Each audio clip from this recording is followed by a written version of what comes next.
Now we deal with the term electric field. Electric field क्या होती है? Faraday ने कॉन्सेप्ट दिया कि ये action at a distance concept होता है, क्योंकि दो चार्ज स्पीशीज़ एक दूसरे से जो फोर्स इंटरेक्ट करती हैं वो नॉन कॉन्टैक्ट नेचर का फोर्स होता है, और नॉन कॉन्टैक्ट नेचर के जो फोर्स होते हैं उन्हें हम फील्ड फोर्सेस भी बोलते हैं। दैट मीन्स यहाँ पर दो चार्ज एक दूसरे से इंटरेक्शन कर रहे हैं, दैट मीन्स एक दूसरे फोर्स लगा रहे हैं, तो उनके बीच में एक फील्ड नाम की चीज़ है, फील्ड कॉन्सेप्ट है। यानी कि अगर हम चार्ज की बात करें, चार्ज के केस में उसे हम इलेक्ट्रिक फील्ड बोलते हैं, और मासेस के केस में हम उसे ग्रेविटेशनल फील्ड बोलते हैं, और पोल्स के केस में, नॉर्थ पोल और साउथ पोल के केस में से मैग्नेटिक फील्ड बोलते हैं। तो यहाँ पर क्लियर है कि एक चार्ज Q1 दूसरे चार्ज Q2 से, इसलिए ये इंट्रैक्शन के लिए हमने साइन लगाए हैं, फोर्स के लिए साइन लगाए हैं। ये चार्ज Q1 दूसरे चार्ज Q2 से अगर इंटरेक्ट कर पा रहा है तो उसके लिए रिस्पॉन्सिबल फैक्टर है electric field. Clear? Michael Faraday का दिया हुआ कॉन्सेप्ट है। क्योंकि जो कोलम्बिक फोर्स है या इलेक्ट्रोस्टैटिक फोर्स है, दैट मीन्स वो फोर्स हैं जो चार्ज स्पीशीज़ के बीच में लगते हैं, ये नॉन कॉन्टैक्ट फोर्स हैं, कह सकते हैं एक्शन एट अ डिस्टेंस इसकी दूसरी टर्मिनोलॉजी है, क्योंकि एक्शन एट अ डिस्टेंस है। तो जहाँ भी एक्शन एट अ डिस्टेंस होगा वहाँ पर फील्ड कॉन्सेप्ट होगा। क्लियर? अब फील्ड को डिफाइन कर लेते हैं। किसी चार्ज और डिस्ट्रीब्यूशन ऑफ चार्ज के आसपास, चार्ज आप जानते हैं, पॉइंट चार्ज ले सकते हैं, और डिस्ट्रीब्यूशन ऑफ चार्ज आप तीनों जानते हैं, लीनियर है, सरफेस है या वॉल्यूमेट्रिक है। किसी चार्ज या डिस्ट्रीब्यूशन ऑफ चार्ज के आसपास का वह एनवायरनमेंट, वो सराउंडिंग, वो रीजन जहाँ तक हम इस चार्ज के इलेक्ट्रिकल इफेक्ट को एक्सपीरियंस कर सकते हैं। इलेक्ट्रिकल इफेक्ट का मतलब charge positive to positive repulsion, या नेगेटिव टू नेगेटिव रिपल्शन, या positive to negative attraction. Clear? That means इस चार्ज की वजह से दूसरे चार्ज पर जो अट्रैक्शन या रिपल्शन लग रहा है, या इलेक्ट्रिकल इफेक्ट, जिसे हम सिंपल लैंग्वेज में बोल रहे हैं, परफेक्ट लैंग्वेज है इलेक्ट्रिकल इफेक्ट्स। दैट मीन्स एक चार्ज स्पीशीज जो इफेक्ट प्रोड्यूस कर सकती है, वो सारे इफेक्ट आप जहाँ तक एक्सपीरियंस कर पा रहे हैं, electric potential, electric field, electric force, तो जो एक चार्ज स्पीशी के आसपास का वह रीजन जहाँ तक हम इसके इलेक्ट्रिकल इफेक्ट, लाइक मैंने जैसे बोला, electrical force, electric potential, electric field intensity, जिससे आप एक्सपीरियंस कर सकते हैं, वो चार्ज के आसपास, वो उसी को हम उसका इलेक्ट्रिकल इफेक्ट बोल रहे हैं। क्लियर है? तो जहाँ तक आप इसे एक्सपीरियंस कर सकते हैं, वहीं तक हम इन चार्ज स्पीशीज़ की इलेक्ट्रिक फील्ड बोल रहे हैं। डिस्ट्रीब्यूशन ऑफ चार्ज की इलेक्ट्रिक फील्ड या पॉइंट चार्ज की इलेक्ट्रिक फील्ड वहीं तक है जहाँ तक आप इसके इलेक्ट्रिकल इफेक्ट को एक्सपीरियंस कर सकते हैं। तो इसके लिए बहुत परफेक्ट लैंग्वेज है सराउंडिंग, या रीजन ऑफ स्पेस भी बोल सकते हैं, रीजन ऑफ स्पेस। दूसरा जो पॉइंट में देखेंगे ध्यान से, the electric field propagates through space with the speed of light c। Speed of light c, इसे physical significance of electric field भी बोला जाता है एनसीईआरटी में। एनसीईआरटी में एक छोटा सा टॉपिक है physical significance of electric field. तो वो टॉपिक ये है, जो इलेक्ट्रिक फील्ड होती है वो स्पीड ऑफ लाइट से ट्रैवल करती है या प्रोपोगेट करती है। ठीक है? फैलना, प्रोपोगेट करना, तो उसकी स्पीड होती है स्पीड ऑफ लाइट के बराबर। कॉन्सेप्ट समझिए ध्यान से। अगर हम Q1 और Q2 के बीच के डिस्टेंस को r लें, ध्यान से सुनेंगे, अगर हमने यहाँ पर Q1 और Q2 के बीच के डिस्टेंस को r लिया है, और इन केस हम Q1 को मूव करा देते हैं, let the Q1 has been shifted to the right. अगर हम Q1 को टू द राइट शिफ्ट कर देंगे तो ये तो क्लियर है कि राइट शिफ्ट करने से Q1 Q2 के बीच का डिस्टेंस बदल जाएगा, इनफैक्ट कम हो जाएगा। और अगर डिस्टेंस कम हो गया तो इनके बीच लगने वाला फोर्स बदल जाएगा। क्लियर? इनफैक्ट बड़ा फोर्स लगेगा, क्योंकि कूलॉम्स फोर्स के अकॉर्डिंग डिस्टेंस जितना कम होगा फोर्स उतना ज़्यादा होगा। तो हम ये कह सकते हैं कि अगर मैं Q1 को शिफ्ट करा दूं टू द राइट, तो Q2 पे जो फोर्स लगेगा वो पहले से ज़्यादा होगा, क्योंकि Q1 Q2 के बीच का डिस्टेंस कम हो जाएगा, तो Q2 पर एक ज़्यादा मैग्नीट्यूड का फोर्स लगेगा पहले के कंपेरेटिवली। लेकिन वो फोर्स ये कब एक्सपीरियंस करेगा? वो फोर्स ये तब एक्सपीरियंस करेगा जब वो नई वाली इलेक्ट्रिक फील्ड, जो नया प्रोपोगेशन हुआ है इलेक्ट्रिक फील्ड, सुनेंगे ध्यान से, मैंने चार्ज को शिफ्ट करा दिया है तो फोर्स की स्ट्रेंथ बढ़ रही है। फोर्स की स्ट्रेंथ बढ़ रही है मतलब इस इलेक्ट्रिक फील्ड की स्ट्रेंथ बढ़ गई है। इलेक्ट्रिक फील्ड की स्ट्रेंथ इसलिए बढ़ गई है क्योंकि दोनों चार्जेस के बीच का गैप कम हो गया है। आप डेंसर रीजन में आ रहे हैं, स्ट्रॉन्गर फील्ड में आ रहे हैं। तो ये चार्ज जो Q2 है वो नई इलेक्ट्रिक फील्ड कितने टाइम बाद एक्सपीरियंस करेगा, नया फोर्स कितने टाइम बाद एक्सपीरियंस करेगा? तो ध्यान से सुने, क्योंकि इन दोनों के बीच का डिस्टेंस r है, तो इसको नया फोर्स एक्सपीरियंस तभी होगा जब ये नई इलेक्ट्रिक फील्ड एक्सपीरियंस करे। और नई इलेक्ट्रिक फील्ड एक्सपीरियंस तब करेगा जब नई वाली इलेक्ट्रिक फील्ड ये r डिस्टेंस कवर कर ले। क्लियर? तो स्पीड, क्योंकि electric field speed of light से ट्रैवल करती है, तो स्पीड हो गई distance upon time. Electric field कितनी स्पीड से ट्रेवल कर रही है, c से। कितना डिस्टेंस ट्रेवल करना है, r। तो टाइम कितना लग रहा है, let the time is t। तो क्रॉस मल्टीप्लाई किया तो टाइम की वैल्यू आ गई।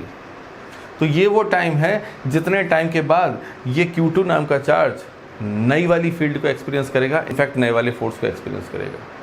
क्योंकि आपने Q1 को शिफ्ट कर दिया है तो Q2 अब पहले से ज़्यादा स्ट्रॉन्गर फोर्स फील करेगा, लेकिन कितने टाइम बाद करेगा, ये वो टाइम है। इसी को बोलते हैं physical significance of electric field. Electric field को हम 3 तरह से समझ सकते हैं। इलेक्ट्रिक फील्ड को डिटरमाइन करने के लिए, इलेक्ट्रिक फील्ड को एक्सप्लेन करने के लिए 3 कॉन्सेप्ट हैं, जिसमें से एक है इलेक्ट्रिक पोटेंशियल, जो कि एक स्केलर कॉन्सेप्ट है, सेकंड चैप्टर में पढ़ेंगे। एक है इलेक्ट्रिक फील्ड इंटेंसिटी, जो अभी हम पढ़ेंगे, जो हम इस चैप्टर में पढ़ते हैं। और एक है ग्राफिकल रिप्रेजेंटेशन। ग्राफिकल रिप्रेजेंटेशन में हम, जिसे हम मैपिंग भी बोलते हैं, उसमें हम यूज़ करते हैं इलेक्ट्रिक फील्ड लाइंस। तो इलेक्ट्रिक फील्ड लाइंस के यूज़ करके भी ये लिखा है, using electric field lines visualisation होता है, ग्राफिकल विजुअलाइजेशन होता है, अ मैप होता है, a kind of map, diagrammatic representation होते हैं। तो डायग्रामेटिक रिप्रेजेंटेशन यानी कि ग्राफिकल रिप्रेजेंटेशन या मैपिंग करके भी हम इलेक्ट्रिक फील्ड को शो कर सकते हैं, विजुअलाइजेशन कर सकते हैं। ये विजुअलाइजेशन है, प्योरली ड्रॉ करा जा सकता है, क्लियर। और या फिर हम इलेक्ट्रिक फील्ड इंटेंसिटी, जो कि एक वेक्टर क्वांटिटी है, उससे भी हम किसी इलेक्ट्रिक फील्ड को समझ सकते हैं कि वो ज़्यादा है या वीक है, स्ट्रॉन्ग है, वीक है। ऐसे ही हम इलेक्ट्रिक पोटेंशियल से भी समझ सकते हैं और डायग्रामेटिकली भी समझ सकते हैं। तो हमें इलेक्ट्रिक फील्ड जो है उसको समझने के 3 कॉन्सेप्ट हो गए। इलेक्ट्रिक फील्ड इंटेंसिटी, जिससे हम इलेक्ट्रिक फील्ड स्ट्रेंथ भी बोलते हैं, जिससे हमको पता लगेगा कि कहाँ पर इलेक्ट्रिक फील्ड वीक है, कहाँ पर स्ट्रॉन्ग है। ऐसे ही इलेक्ट्रिक पोटेंशियल, जिससे भी हम ये समझ सकते हैं कहाँ पर इलेक्ट्रिक फील्ड वीक है, कहाँ पर स्ट्रॉन्ग है। और तीसरा है डायग्रामेटिक रिप्रेजेंटेशन, जो कि हम डायग्रामेटिकली या ग्राफिकली रिप्रेजेंट करेंगे कहाँ पर इलेक्ट्रिक फील्ड स्ट्रॉन्ग है, कहाँ पर वीक है, यानी कि a kind of mapping. Done. First हम देख रहे हैं वो इलेक्ट्रिक फील्ड इंटेंसिटी है, जो कि वेक्टर कॉन्सेप्ट है। तो उसे डिफाइन करते हैं। इलेक्ट्रिक फील्ड इंटेंसिटी या इलेक्ट्रिक फील्ड स्ट्रेंथ क्या होती है? It is the force acting per unit positive test charge in the field of a source charge or can say charge distribution. Clear? Electric field हमेशा किसी point पर define होती है। Electric field हमेशा किसी पॉइंट पर डिफाइन होती है। आपने कोई चार्ज लिया, या चार्ज डिस्क्रीट चार्ज लिया, या चार्ज डिस्ट्रीब्यूशन लिया, आई मीन टू से एक पॉइंट चार्ज लिया, या आपने कंटिन्यूस डिस्ट्रीब्यूशन ऑफ चार्ज लिया, जो भी आपने लिया है, उसकी इलेक्ट्रिक फील्ड के अंदर जहाँ तक उसका रीजन ऑफ स्पेस है, जहाँ तक उसके इफेक्ट को एक्सपीरियंस किया जा सकता है, इलेक्ट्रिकल इफेक्ट को एक्सपीरियंस किया जा सकता है, उसी रीजन में आपने कहीं पर एक पॉइंट ले लिया, उस पॉइंट को हम फील्ड पॉइंट या ऑब्जर्वेशन पॉइंट बोलते हैं। तो जो इलेक्ट्रिक फील्ड इंटेंसिटी हम डिटरमाइन करते हैं, ये उसी पॉइंट की होती है जिस पॉइंट को आप ऑब्जर्वेशन पॉइंट या फील्ड पॉइंट बोलते हैं, जिसे जनरली हम अपने चार्ज डिस्ट्रीब्यूशन या सोर्स चार्ज से या पॉइंट चार्ज से r डिस्टेंस पर नोटिफाई करते हैं। दैट मीन्स फील्ड पॉइंट जो है वो हम अपने चार्ज डिस्ट्रीब्यूशन से या सोर्स चार्ज से या पॉइंट चार्ज से r डिस्टेंस पे ले रहे हैं। हमारे नोटेशन में जहाँ भी r आएगा तो फील्ड पॉइंट का डिस्टेंस होगा चार्ज डिस्ट्रीब्यूशन से, सोर्स चार्ज से या पॉइंट चार्ज से। क्लियर? इलेक्ट्रिक फील्ड को मैथमेटिकली हम ऐसे लिखते हैं, ये मैथमेटिकल कॉन्सेप्ट है जो हमने डिफाइन किया, उसी को देखिए ध्यान से। ये फोर्स है जो किस पे लग रहा है? उस टेस्ट चार्ज पर लग रहा है जिससे हमने इलेक्ट्रिक फील्ड में यूज़ कर रहे हैं। क्लियर? टेस्ट चार्ज का मैग्नीट्यूड बहुत कम लिया जाता है ताकि वो सोर्स चार्ज की इलेक्ट्रिक फील्ड में या उस पॉइंट चार्ज की इलेक्ट्रिक फील्ड में या चार्ज डिस्ट्रीब्यूशन की इलेक्ट्रिक फील्ड में, जिसकी स्ट्रेंथ आप चेक कर रहे हैं किसी फील्ड पॉइंट पर, उस सोर्स चार्ज की इलेक्ट्रिक फील्ड में कोई चेंज ना आए।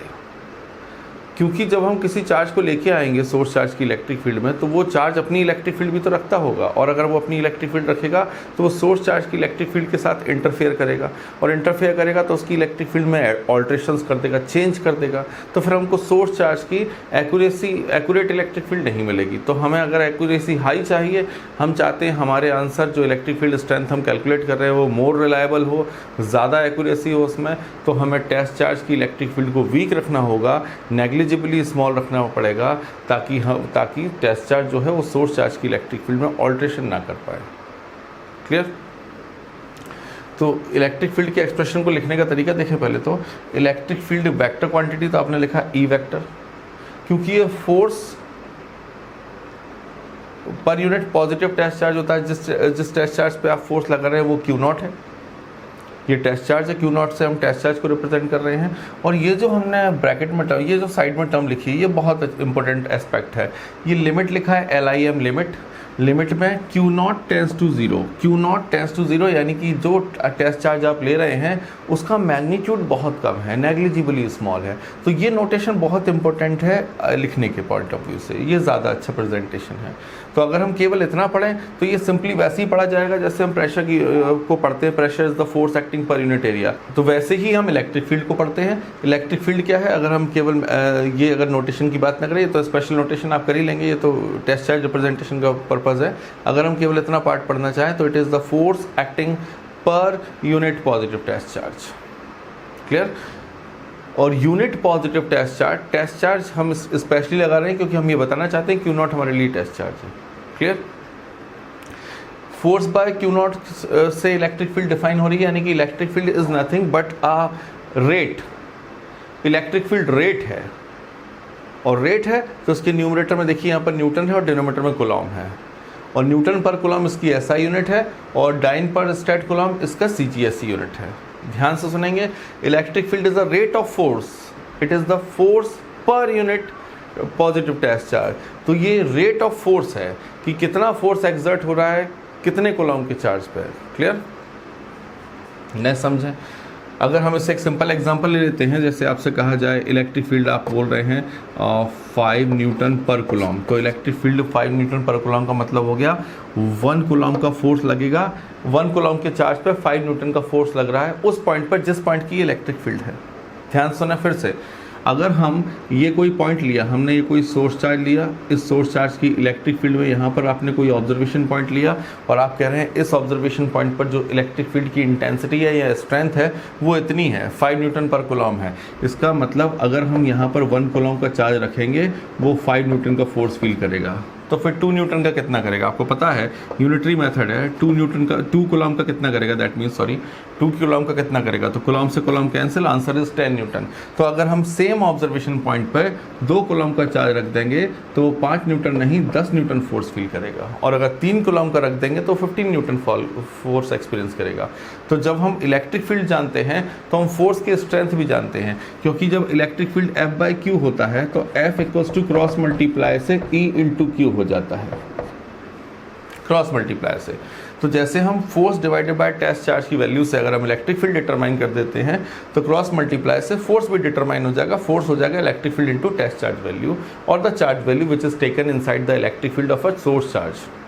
Clear? This is how we do.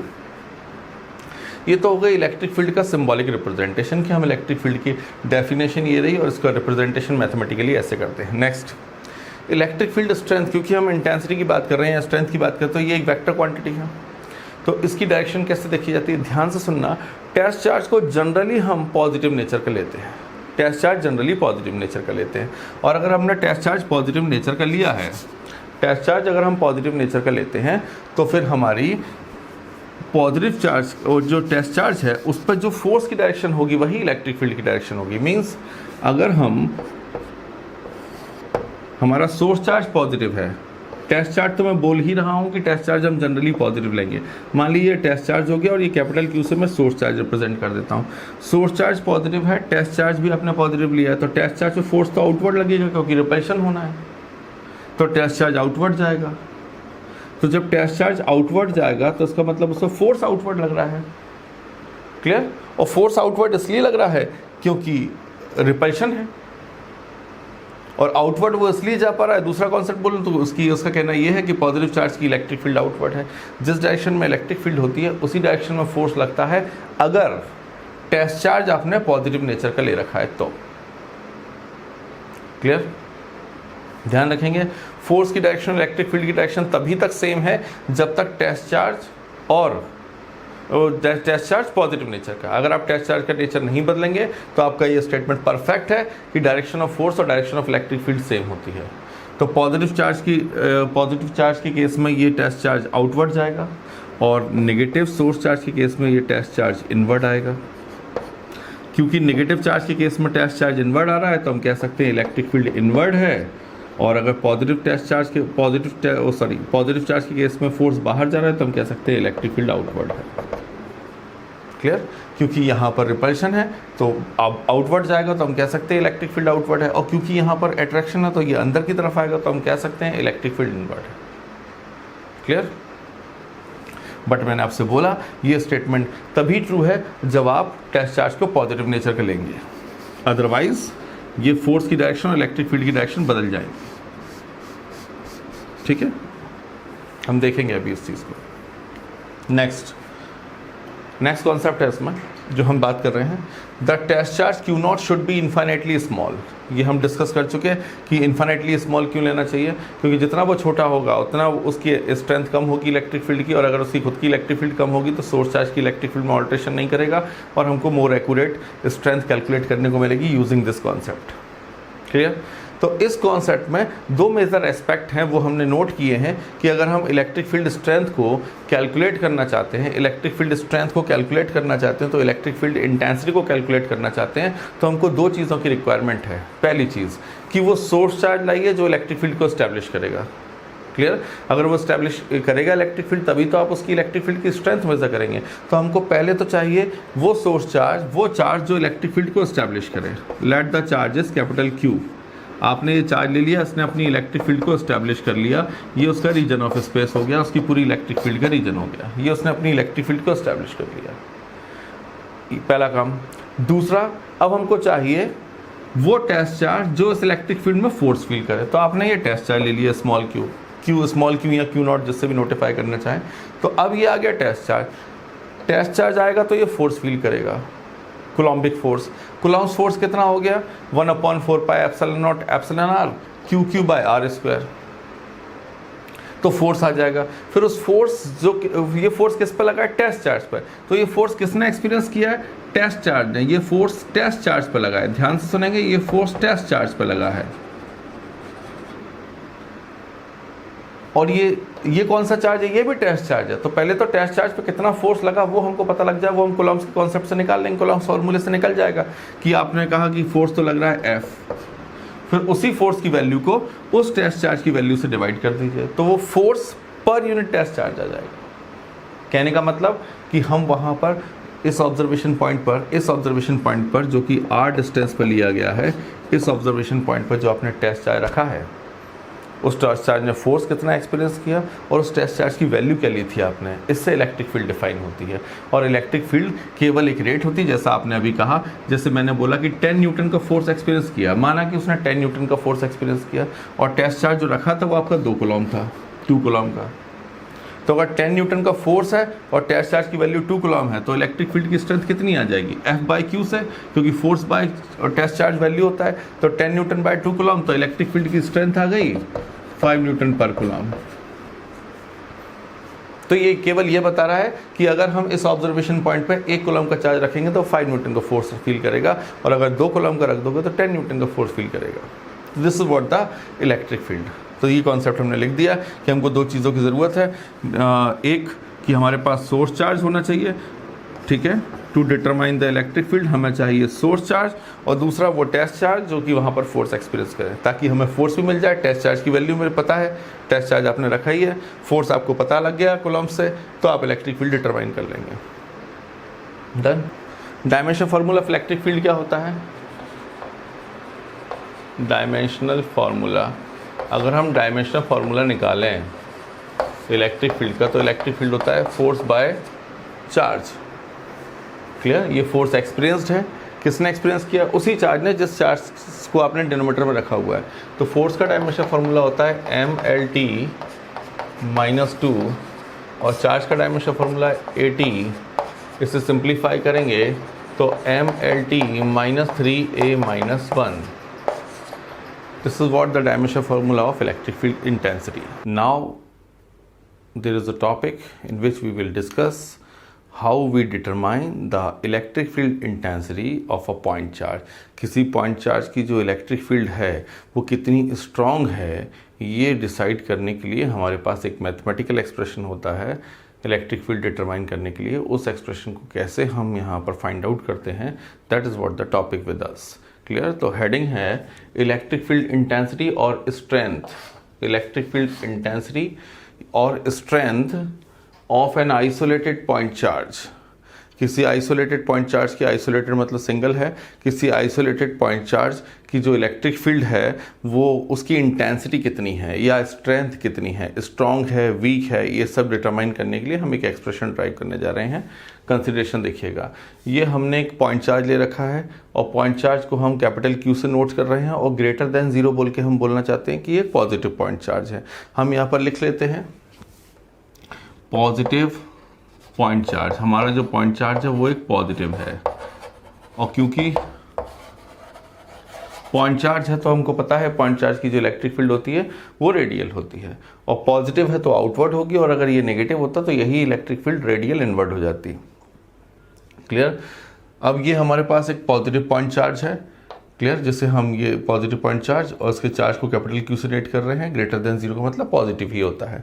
Clear. और पॉजिटिव पॉइंट चार्ज हमने कहाँ पर रखा है, O पे। O is the point where the O is a position और the point where the point charge is placed.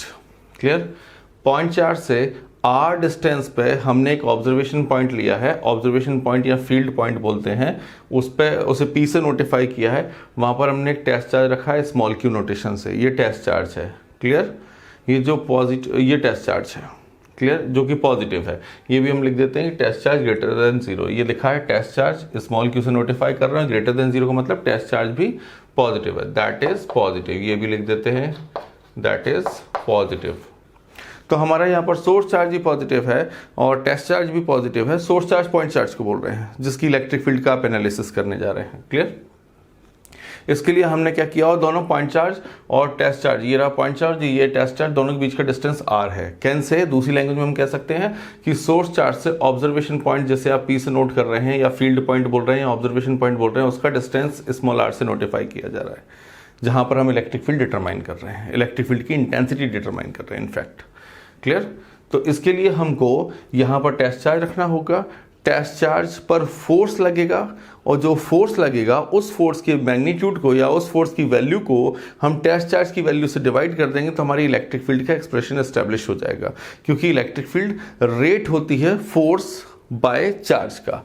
देखें ध्यान से, तो let the force acting on test charge small q, इस स्मॉल q पर जिसे हम टेस्ट चार्ज बोल रहे हैं, उस टेस्ट चार्ज पर जो जिसे कि आपने किसी डिस्टेंस r पर रखा हुआ है, उस पर लगने वाला फोर्स है F equals to k q by r square r cap. r cap क्या है, r cap is notifying the direction, r cap is a unit vector which is notifying the direction, और r कैप लेके हम universal concept ले रहे हैं, unit vector ले रहे हैं, यूनिट वेक्टर है, ये कहीं पर भी हो सकता है। r कैप का मतलब अगर आप ये x एक्सिस पे ही ले रहे हैं तो फिर आप i कैप बोलते हैं, बेटर है r कैप से नोटिफाई करें। ऐसा करके हम कभी भी कहीं पर भी लिख सकते हैं। क्लियर। तो this is what the force which is acting on the test charge when the test charge is placed at any distance r from the source charge.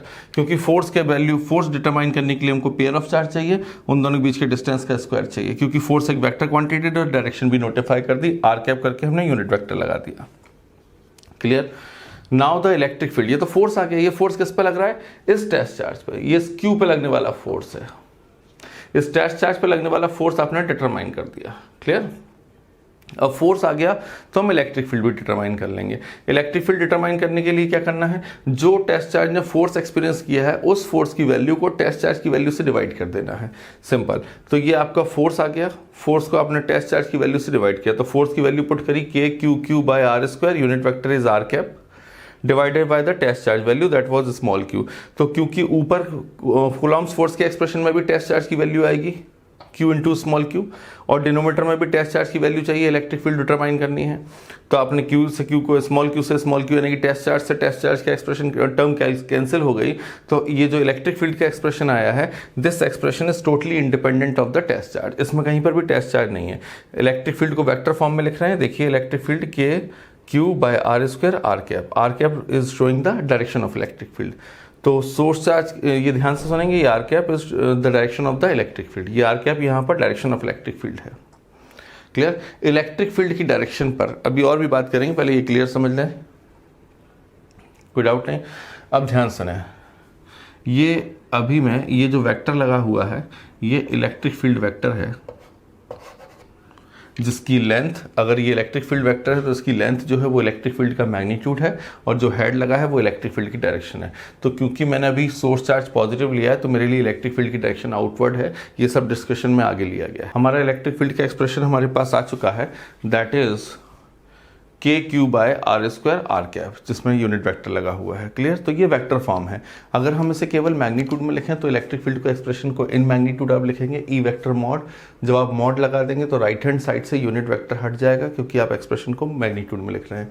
तो ये आ गया कूलॉम्स कांस्टेंट, ये सोर्स चार्ज, ये observation point के distance का square. Are क्या है? Source charge से ऑब्जर्वेशन पॉइंट का, सोर्स चार्ज या पॉइंट चार्ज से ऑब्जर्वेशन पॉइंट का डिस्टेंस। तो इससे बेटर है हम बोलें ऑब्जर्वेशन पॉइंट के डिस्टेंस का स्क्वायर। क्लियर? तो k की वैल्यू को अगर हम ओपन कर दें तो 1/4πε0 सोर्स चार्ज अपन ऑब्जर्वेशन पॉइंट के डिस्टेंस का स्क्वायर। तो ये मैग्नीट्यूड ऑफ इलेक्ट्रिक फील्ड है। तो इलेक्ट्रिक फील्ड कौन एस्टेब्लिश कर रहा है? Source charge. कितनी एस्टेब्लिश कर रहा है वो इससे निकल आएगा, इस एक्सप्रेशन से। लेकिन वो इलेक्ट्रिक फील्ड सोर्स चार्ज से कितने डिस्टेंस पे है? r डिस्टेंस पे है। और सोर्स चार्ज यहाँ पर एक आइसोलेटेड पॉइंट चार्ज है। ये डिस्ट्रीब्यूशन ऑफ चार्ज नहीं लिया आपने, लीनियर नहीं है, सरफेस नहीं है, वॉल्यूमेट्रिक नहीं है, ये केवल एक पॉइंट चार्ज है। क्लियर? तो आइसोलेटेड पॉइंट चार्ज आपने यहाँ पर लिया है एज अ सोर्स चार्ज, जो अपनी इलेक्ट्रिक फील्ड को एस्टेब्लिश कर रहा है, और उसकी इलेक्ट्रिक फील्ड की स्ट्रेंथ हम r डिस्टेंस पे देख रहे हैं। तो इस एक्सप्रेशन में ये मैग्नीट्यूड आ गया इलेक्ट्रिक फील्ड की स्ट्रेंथ का, सोर्स चार्ज की इलेक्ट्रिक फील्ड की स्ट्रेंथ का, या point charge, isolated point charge की इलेक्ट्रिक फील्ड की स्ट्रेंथ का एक्सप्रेशन है ये। क्लियर? इसमें कुछ पॉइंट्स देखते हैं। Electric field is a function of relative permittivity, source charge and the distance of observation point. R पे डिपेंड करती है, सोर्स चार्ज पे डिपेंड करती है, रिलेटिव परमिटिविटी पे डिपेंड करती है। That is why it is related as electric field is a function of. Clear? अब ये तो क्लियर है कि इन तीन फैक्टर्स पर डिपेंड करती है। अब कैसे कैसे डिपेंड करती है वो भी देखते हैं। Electric field is inversely proportional to relative permittivity. Yes, electric field is inversely proportional to relative permittivity. 1/4πε0 की तो बात ही नहीं करेंगे, ये तो कांस्टेंट टर्म होती है, हमको पता है, ये तो कांस्टेंट है। SI में जाएंगे तो 9 × 10⁹ रहेगा, और CGSE में चले जाएंगे तो इसकी वैल्यू 1 हो जाएगी, बट रहेगा केवल एक नंबर। क्लियर? कांस्टेंट। तो electric field is inversely proportional to εr, और क्लियर है कि अगर εr की वैल्यू बढ़ेगी तो इलेक्ट्रिक फील्ड की स्ट्रेंथ कम हो जाएगी।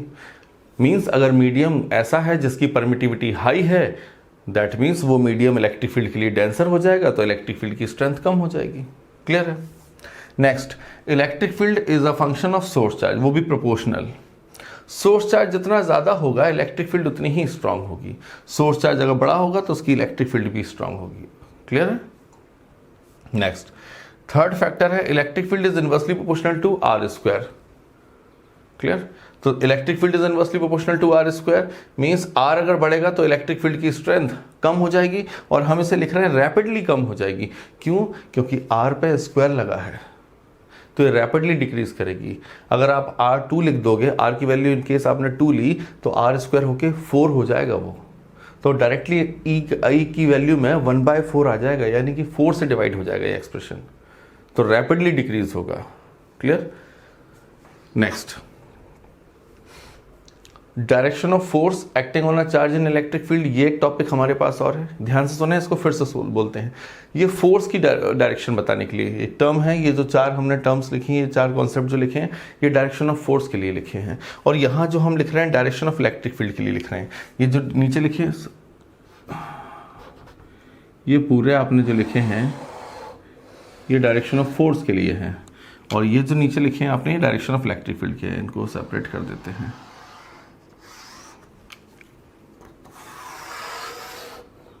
ठीक है, ये नीचे की पूरी टर्म्स जो है वो डायरेक्शन ऑफ इलेक्ट्रिक फील्ड के लिए है। ये हम direction of electric field determine करने के लिए कर रहे हैं। तो डायरेक्शन ऑफ इलेक्ट्रिक फील्ड किससे देखी जाती है? डायरेक्शन ऑफ इलेक्ट्रिक फील्ड भी देखने के लिए हमको सोर्स चार्ज का नेचर पता होना चाहिए। अगर हमारा सोर्स चार्ज यानी कि पॉइंट चार्ज पॉजिटिव है तो पॉजिटिव चार्ज की इलेक्ट्रिक फील्ड आउटवर्ड होती है। ये रहा पॉजिटिव चार्ज, ये ऑब्जर्वेशन पॉइंट। इलेक्ट्रिक फील्ड हमेशा ऑब्जर्वेशन पॉइंट की डिटरमाइन होती है। इलेक्ट्रिक फील्ड की जो स्ट्रेंथ आप देख रहे हैं वो ऑब्जर्वेशन पॉइंट पे होती है।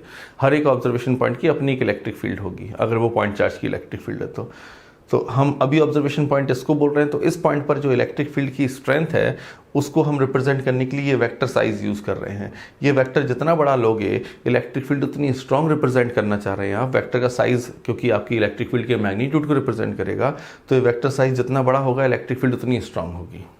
क्लियर? और हेड रिप्रेजेंट करता है direction of electric field at the observation point और द फील्ड पॉइंट, इसलिए लिखा है फील्ड पॉइंट और ऑब्जर्वेशन पॉइंट। तो ये इलेक्ट्रिक वेक्टर, हमने इसे इलेक्ट्रिक वेक्टर बोल रहे हैं। ये जो इलेक्ट्रिक वेक्टर है ये आपने ड्रॉ किया है फील्ड पॉइंट पर और आउटवर्ड ड्रॉ किया है। आउटवर्ड इसलिए ड्रॉ किया है क्योंकि ये जो सोर्स चार्ज है ये पॉजिटिव है। पॉजिटिव सोर्स चार्ज या पॉइंट चार्ज की इलेक्ट्रिक फील्ड आउटवर्ड होती है। सिमिलरली अगर हम यहाँ पर नेगेटिव पॉइंट चार्ज ले लें, हमने लिखा है Q less than 0, capital Q को हम पॉइंट चार्ज बोल रहे हैं जिसने इलेक्ट्रिक फील्ड को स्टैब्लिश किया हुआ है। तो अगर हम पॉइंट चार्ज नेगेटिव नेचर का ले लें Q less than 0, that means negative, then electric field is inward. Negative charge की इलेक्ट्रिक फील्ड इनवर्ड होती है। क्लियर? और वैसे ही हमने जैसे हमने फील्ड पॉइंट पर इलेक्ट्रिक वेक्टर ड्रॉ किया था, ऐसे ही अब दोबारा भी हमने फील्ड पॉइंट पर ही इलेक्ट्रिक वेक्टर ड्रॉ किया, but now in this case it is inward. That means electric field is inverse towards the source charge और the point charge if it is negative in nature. ठीक है? Next, direction of force. Direction of force और direction of electric field दोनों different concept है, ध्यान रखेंगे। Direction of electric field में तो कोई कंफ्यूजन ही नहीं है क्योंकि इलेक्ट्रिक फील्ड एस्टैब्लिश करता है सोर्स चार्ज। सोर्स चार्ज अगर पॉजिटिव होगा तो इलेक्ट्रिक फील्ड आउटवर्ड होगी और अगर सोर्स चार्ज नेगेटिव होगा तो इलेक्ट्रिक फील्ड इनवर्ड होगी। क्लियर? इसमें तो कोई कंफ्यूजन का स्टेट ही नहीं है। लेकिन डायरेक्शन ऑफ फोर्स में कंफ्यूजन की स्टेट है, इसे ध्यान से सुनना है। Direction of force acting on a charge in electric field. अगर हम इलेक्ट्रिक फील्ड में किसी चार्ज को रखते हैं तो वो किस डायरेक्शन ऑफ फोर्स फील करेगा ये हमको देखना है। देखें ध्यान से, हमने सोर्स चार्ज कैसा लिया है? पॉजिटिव। तो ये पॉजिटिव चार्ज की इलेक्ट्रिक फील्ड में आपने एक पॉजिटिव चार्ज लेके आए हैं, तो इस पॉजिटिव चार्ज पर ये वाला सोर्स चार्ज आउटवर्ड फोर्स लगाएगा। दैट मीन्स हम कहने का मतलब ये है कि अगर हम किसी पॉजिटिव चार्ज की इलेक्ट्रिक फील्ड में एक दूसरा पॉजिटिव चार्ज लेके आते हैं तो ये जो चार्ज आप लेके आए हैं इस पर फोर्स आउटवर्ड लगेगा। क्लियर है? तो ये फोर्स एक्सपीरियंस करेगा आउटवर्ड। ऐसे ही हमने ये वेक्टर लगा दिया है, ये फील्ड, ये फोर्स वेक्टर है, हम फोर्स की बात कर रहे हैं अभी। क्लियर? और लिख भी दिया है आउटवर्ड्स। सिमिलरली अगर हम नेगेटिव चार्ज लेते हैं, सोर्स चार्ज अगर हमारा नेगेटिव है और उस सोर्स चार्ज की फील्ड में हम एक पॉजिटिव पॉइंट चार्ज और टेस्ट चार्ज लेके आते हैं, छोटा चार्ज होते हैं टेस्ट चार्ज, और हम एक छोटा पॉजिटिव टेस्ट चार्ज लेके आते हैं, तो ये positive test charge inward force feel करेगा क्योंकि ये नेगेटिव फील्ड है, तो नेगेटिव फील्ड इसको पुल करेगी अंदर की तरफ। ध्यान से सुनेंगे, पॉजिटिव की फील्ड में पॉजिटिव ने आउटवर्ड फोर्स फील किया था, रिपल्शन था, और नेगेटिव की फील्ड में इस पॉजिटिव ने इनवर्ड फोर्स फील किया क्योंकि अट्रैक्शन है। क्लियर? बिल्कुल ऐसे ही। अब यहां पर ध्यान सुने, सोर्स चार्ज नेगेटिव था, टेस्ट चार्ज पॉजिटिव था। अब यहां पर हमने सोर्स चार्ज पॉजिटिव है, टेस्ट चार्ज नेगेटिव है। यहां पर ध्यान से देखें, दोनों positive, source charge negative, test charge positive. अब हमने सोर्स चार्ज को पॉजिटिव लिया है और टेस्ट चार्ज को नेगेटिव कर दिया है, तो अब सोर्स चार्ज की इलेक्ट्रिक फील्ड में ये test charge inward force feel करेगा क्योंकि ये नेगेटिव है, क्योंकि अट्रैक्शन होगा, तो आपने इनवर्ड मेंशन कर दिया। ऐसे ही अगर हम एक नेगेटिव सोर्स चार्ज लेते हैं, नेगेटिव सोर्स चार्ज, तो नेगेटिव सोर्स चार्ज की फील्ड में ये negative test charge repulsion feel करेगा क्योंकि सिमिलर नेचर हो गया, तो repulsion that means force outward. तो इसके लिए आप चार्जेस के नेचर से भी समझ सकते हैं कि like charges repel each other, तो ये आउटवर्ड वाला केस हो जाएगा। अनलाइक चार्जेस अपोजिट नेचर के हो गए तो अट्रैक्शन हो गया, ये भी अनलाइक है तो अट्रैक्शन हो गया, ये फिर से लाइक हो गए, नेगेटिव नेगेटिव हो गए तो रिपल्शन हो गया। बट ये हमको बहुत अच्छे से क्लियर होना चाहिए कि अगर हमारा पॉइंट चार्ज पॉजिटिव है तो टेस्ट चार्ज किस नेचर का है तो कैसा फोर्स लगेगा, और अगर हमारा सोर्स चार्ज नेगेटिव होगा तो टेस्ट चार्ज अगर नेगेटिव हुआ तो आउटवर्ड और अगर पॉजिटिव हुआ तो इनवर्ड। ये चारों चीज़ें हमको बहुत अच्छे से क्लियर होना चाहिए क्योंकि ये हमको सेकंड चैप्टर में यूटिलिटी है इसकी, पोटेंशियल वाले कॉन्सेप्ट में हमको इसे समझना होगा अच्छे से। क्लियर? तो ये बहुत यूजफुल है, तो आप इस चीज़ को बहुत अच्छे से क्लियर करके समझें। Last point, electric field of a point charge. आपको ये क्लियर है कि इलेक्ट्रिक फील्ड का एक्सप्रेशन जो है इसमें टेस्ट चार्ज कहीं पर भी नहीं आया, स्मॉल क्यू नहीं लिखा, हमने टेस्ट चार्ज को स्मॉल क्यू से नोटिफाई किया था, और हम ये कह रहे हैं this expression is totally independent of the value of test charge, या कह सकते हैं टेस्ट चार्ज से फ्री होता है, टेस्ट चार्ज की वैल्यू पर डिपेंड नहीं करता ये एक्सप्रेशन।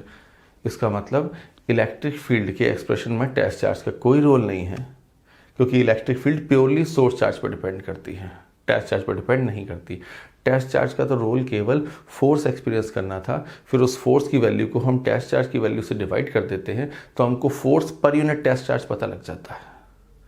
क्लियर? जैसे कि हम यहाँ पर कह सकते हैं, कहीं पर यहाँ समझ लेते हैं, जैसे मान लीजिए यहाँ कर लेते हैं, देखिए ध्यान से, मान लीजिए इसके टेस्ट चार्ज ने 10 न्यूटन का फोर्स एक्सपीरियंस किया, टेस्ट चार्ज ने 10 न्यूटन का फोर्स एक्सपीरियंस किया है और टेस्ट चार्ज का मैग्नीट्यूड ले लेते हैं 2 कूलम। तो हम ये कहना चाहते हैं कि 10 न्यूटन का फोर्स लगा है 2 कूलम के टेस्ट चार्ज पे, तो इलेक्ट्रिक फील्ड की स्ट्रेंथ कितनी आ गई? 5 न्यूटन पर कूलम। आप ये कहना चाहते हैं कि 5 न्यूटन का फोर्स लग रहा है 1 कूलम पर, तो ये इलेक्ट्रिक फील्ड की स्ट्रेंथ हो गई। तो हमको फोर्स की रिक्वायरमेंट होती है और उस टेस्ट चार्ज की वैल्यू की रिक्वायरमेंट होती है जो फोर्स एक्सपीरियंस कर रहा है, और जब हम इस रेशो को बनाते हैं तो इलेक्ट्रिक फील्ड इस्टेब्लिश हो जाती है, इलेक्ट्रिक फील्ड की स्ट्रेंथ कैलकुलेट हो जाती है। तो हमको पता लग गया 5 न्यूटन पर coulomb is the electric field, that means 5 Newton का फोर्स लगेगा 1 कूलम पे अगर वो उस ऑब्जर्वेशन पॉइंट पर रखा जाएगा जिस ऑब्जर्वेशन पॉइंट की ये फील्ड है। डन। तो हमने यहाँ पर ये लिखा है कि इलेक्ट्रिक फील्ड का जो एक्सप्रेशन है वो सोर्स चार्ज पे डिपेंड करता है या पॉइंट चार्ज पे डिपेंड करता है, टेस्ट चार्ज की स्ट्रेंथ पे डिपेंड नहीं करता, टेस्ट चार्ज की वैल्यू पे डिपेंड नहीं करता है। It means electric field test charge की प्लेसिंग से पहले भी थी, यहाँ पर लिखा है इंट्रोडक्शन ऑफ टेस्ट चार्ज, तो इलेक्ट्रिक फील्ड जो है वो सोर्स चार्ज की प्रॉपर्टी है, इसका मतलब वो टेस्ट चार्ज के आने से पहले भी थी और टेस्ट चार्ज के रखने के बाद भी है, क्योंकि वो तो सोर्स चार्ज ने एस्टेब्लिश करी है, तो वो टेस्ट चार्ज से टोटली इंडिपेंडेंट होती है। This is what the concept. Done. Point charge की इलेक्ट्रिक फील्ड को डिटरमाइन करने के लिए हम कुछ सिंपल न्यूमेरिकल कर लेते हैं। इसमें इसी तरह की न्यूमेरिकल कैटेगरी है, तो हम देख लेते हैं एक दो न्यूमेरिकल। क्वेश्चन को समझिएगा। क्वेश्चन क्या है, यहाँ पर हमने एक पॉइंट चार्ज लिया है 2 × 10⁻⁷ कूलम मैग्नीट्यूड का और इसका नेचर पॉजिटिव है। क्लियर? चार्ज का नाम Q1 है, Q1 नाम से नोट किया है, इसका मैग्नीट्यूड है 2 × 10⁻⁷ कूलम और इसका नेचर है पॉजिटिव। क्लियर? और इस सोर्स चार्ज से ऑब्जर्वेशन पॉइंट यानी कि फील्ड पॉइंट का डिस्टेंस दिया गया है 0.1 मीटर और हमसे कहा गया है कि ये सोर्स चार्ज यानी कि पॉइंट चार्ज जो है यहाँ पर, इस पॉइंट चार्ज ने इस ऑब्जर्वेशन पॉइंट पर कितनी इलेक्ट्रिक फील्ड प्रोड्यूस करी है, उसका मैग्नीट्यूड क्या है और उसकी डायरेक्शन क्या होगी।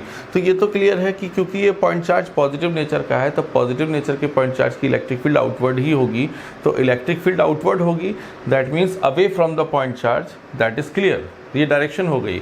अब मैग्नीट्यूड निकालने के लिए हमें पास पॉइंट चार्ज की इलेक्ट्रिक फील्ड का फॉर्मूला है E1, क्योंकि हम इस चार्ज को Q1 से नोट कर रहे हैं तो इसकी इलेक्ट्रिक फील्ड को E1 से और सोर्स चार्ज से ऑब्जर्वेशन पॉइंट के डिस्टेंस को R1 से नोट कर रहे हैं।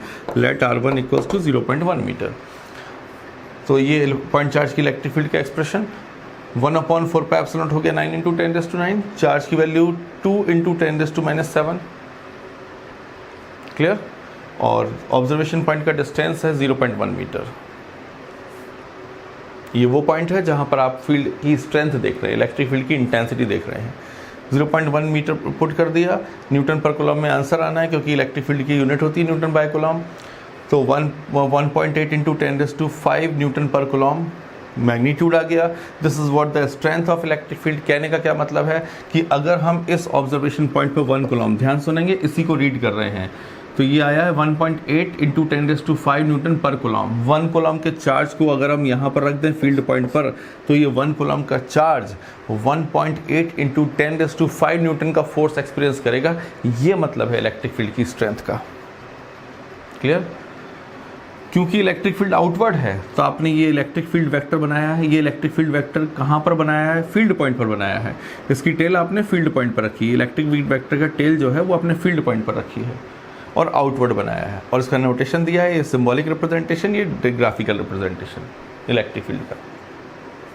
ऐसे ही हम एक और क्वेश्चन सिंपल सा ले लेते हैं। अब हमने जैसे यहाँ पर हमने पॉइंट चार्ज पॉजिटिव नेचर का लिया था, अब हम ले रहे हैं नेगेटिव नेचर का। अब हमने पॉइंट चार्ज नेगेटिव नेचर का लिया है और उसको Q2 से नोटिफाई कर रहे हैं। Q2 की वैल्यू है -8.5 × 10⁻⁸ कूलम, नेगेटिव 8.5 × 10⁻⁸ कूलम। तो मैग्नीट्यूड इसका 8.5 × 10⁻⁸ कूलम है और नेचर उसका नेगेटिव है। और डायरेक्शन तो क्लियर ही हो गई, जब पॉइंट चार्ज नेगेटिव होगा तो उसकी इलेक्ट्रिक फील्ड इनवर्ड होगी। क्लियर। तो इलेक्ट्रिक फील्ड शो कहाँ करी जाती है, ऑब्जर्वेशन पॉइंट पे या फील्ड पॉइंट पे। फील्ड पॉइंट या ऑब्जर्वेशन पॉइंट का डिस्टेंस यहाँ से कितना दिया है, 0.1 मीटर, यानी कि सेम जो ऊपर था, बट यहाँ पर हम नोटेशन R2 दे देते हैं क्योंकि हम चार्ज Q2 ले रहे हैं। तो अब यहाँ पर हमको इलेक्ट्रिक फील्ड की स्ट्रेंथ निकालनी है। डायरेक्शन तो क्लियर है कि इनवर्ड है, इनवर्ड है तो इलेक्ट्रिक वेक्टर हमने इनवर्ड ड्रॉ कर दिया। E2 नाम का ये सिंबॉलिक रिप्रेजेंटेशन हो गया, ये उसका डायग्रामेटिक रिप्रेजेंटेशन हो गया, यानी कि वेक्टर रिप्रेजेंटेशन कंप्लीट। अब हम इसके मैग्नीट्यूड को निकालते हैं। E2 = 1/4πε0 सोर्स चार्ज की वैल्यू ऑब्जर्वेशन पॉइंट के डिस्टेंस का स्क्वायर, सेम जो यहाँ था वही फॉर्मूला यहाँ है। 1/4πε0 9 × 10⁻⁹ हो गया। चार्ज की वैल्यू 8.5 × 10⁻⁸ कूलम हो गई। हमने नेचर पुट नहीं किया, आपको पता है ये वेक्टर क्वांटिटी है इलेक्ट्रिक फील्ड, हम नेचर पुट करके कैलकुलेट नहीं करेंगे, हम केवल मैग्नीट्यूड पुट करते हैं चार्जेस का। जैसा कूलम्स फोर्स में करते हैं वैसे ही हम इलेक्ट्रिक फील्ड के डिटरमाइन करने में भी करते हैं। तो 8.5 × 10⁻⁸ coulomb divided by 0.1, same distance है तो 0.1। तो सॉल्व किया तो इसका आंसर आ रहा है 7.65 × 10⁻⁴ न्यूटन पर कूलम। ये स्ट्रेंथ आ गई इलेक्ट्रिक फील्ड की या इंटेंसिटी आ गई इलेक्ट्रिक फील्ड की, और ये किस पॉइंट की है, इस पॉइंट की। कहने का मतलब अगर हम यहाँ पर इस फील्ड पॉइंट पर, ये पर कूलम है, सेम यूनिट, सेम वैसे ही एक्सप्लेन कर रहे हैं जैसे ये किया। अगर हम इस फील्ड पॉइंट पर 1 कूलम का चार्ज रख दें तो 1 कूलम का चार्ज 7.65 × 10⁻⁴ न्यूटन का फोर्स फील करेगा। दैट मीन्स यहाँ से यहाँ पर जो फोर्स है वो ज़्यादा लग रहा था और यहाँ फोर्स कम लग रहा है, और यहाँ फोर्स आउटवर्ड है और यहाँ फोर्स इनवर्ड लगेगा। क्लियर। क्योंकि जब सोर्स चार्ज नेगेटिव होगा तो पॉजिटिव होगा तो उसकी इलेक्ट्रिक फील्ड भी आउटवर्ड होगी, और अगर सोर्स चार्ज नेगेटिव होगा तो उसकी इलेक्ट्रिक फील्ड इनवर्ड होगी। तो इनवर्ड इलेक्ट्रिक फील्ड में अगर हम किसी पॉजिटिव चार्ज को लाएंगे तो वो अट्रैक्शन से अंदर आ जाएगा, और अगर आउटवर्ड इलेक्ट्रिक फील्ड में किसी पॉजिटिव चार्ज को लाएंगे तो रिपल्शन से बाहर चला जाएगा। कहने का मतलब ये है अगर हम यहाँ प्लस रखेंगे तो वो आउटवर्ड फोर्स फील करेगा। कितना फोर्स फील करेगा, 1.8 × 10⁵ न्यूटन का, अगर इस पॉजिटिव की वैल्यू 1 कूलम हुई तो आउटवर्ड। और अगर इसकी बात करें तो यहाँ पर बात करें तो यहाँ पर अगर हम 1 कूलम का पॉजिटिव चार्ज रखें तो 1 कूलम का positive charge inward force feel करेगा। कितने न्यूटन का, 7.65 × 10⁻⁴ न्यूटन का। तो यहाँ फोर्स कम है, यहाँ फोर्स ज़्यादा है। क्योंकि यहाँ फोर्स ज़्यादा है तो यहाँ इलेक्ट्रिक फील्ड भी स्ट्रॉन्ग है। ये आ रही है इलेक्ट्रिक फील्ड 10⁵ ऑर्डर है, इसका 10⁴ है। तो ये इलेक्ट्रिक फील्ड बड़ी है और आउटवर्ड है तो ये बड़ा वेक्टर बनाया है। ये इलेक्ट्रिक फील्ड छोटी है, 10⁴ है, ये इलेक्ट्रिक फील्ड छोटी और इनवर्ड है तो अंदर की तरफ ड्रॉ करिए और छोटा वेक्टर बनाया है। This is what the presentation.